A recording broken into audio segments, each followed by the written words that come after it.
आऊज़ु बिल्लाहि मिनश्शैतानिर्रजीम बिस्मिल्लाहिर्रहमानिर्रहीम। सूरह बकरा आयत नंबर 20।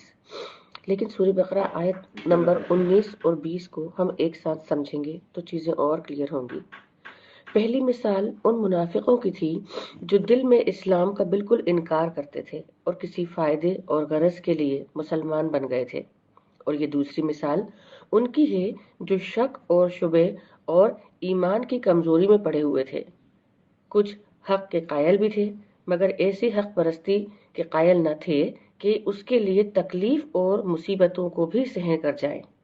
इस मिसाल में बारिश से मुराद इस्लाम है और इस्लाम है जो इंसानियत के लिए रहमत बनकर आया।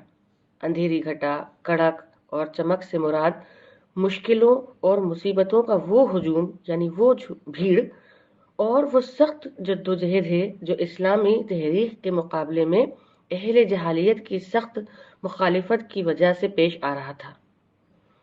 मिसाल के आखिरी हिस्से में इन मुनाफिकों की इस कैफियत का नक्शा खींचा गया है कि जब मामला जरा आसान होता है तो ये चल पड़ते हैं और जब मुश्किलों के बादल छाने लगते हैं या ऐसे हुक्म दिए जाते हैं जिससे उनके मन की ख्वाहिश या जाहिलियत को परेशानी हो या चोट पड़ती हो तो ठिठुर कर खड़े हो जाते हैं।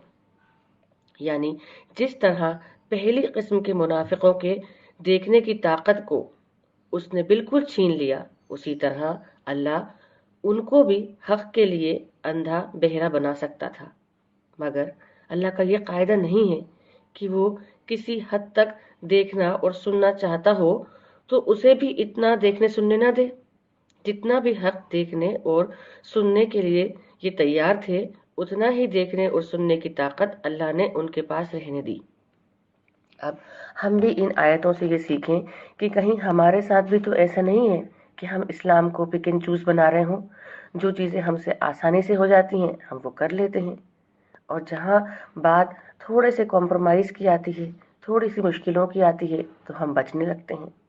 तो अल्लाह ना करे फिर कहीं ऐसा ना हो जैसे पिछली कौमों से पूरी उनकी समझ छीन कर अल्लाह ताला ने उन्हें अंधा और बहरा बना दिया। तो हमारी इन हरकतों के चलते ये जो हम कुछ कर लिया कुछ छोड़ लिया की कैफियत अपनाए हुए हैं, इसके चलते अल्लाह ताला हमारे साथ भी वो ना करें, ये हम सोचें।